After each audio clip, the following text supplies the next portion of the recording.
প্রথমবার দেখলাম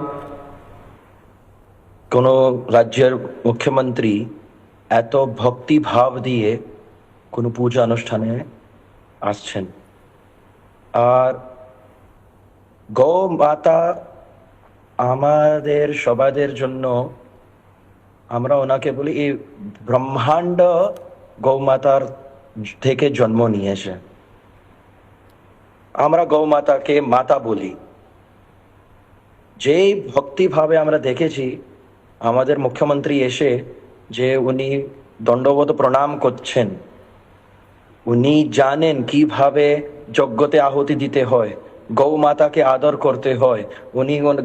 আমি ওনাকে জিজ্ঞাসা করলাম, কেন প্রথমবার আসছে, নতুন গরু ওনার জন্য হতে পারে, ভয় লাগবে মনে? না, কিচ্ছু না। বলছে না, আমি নিজে হাতেই আমি ওনার চরণ ধোয়াবো, আমি নিজে হাতে ওখানে হলদি কুমকুম দিয়ে তিলক করব, ওনাকে শৃঙ্গার করব, মালা পরাবো। এত ভক্তি, সত্যি কথা বলছি, প্রথমবার কোনো একটা রাজ্যের মুখ্যমন্ত্রীর কাছে দেখছি।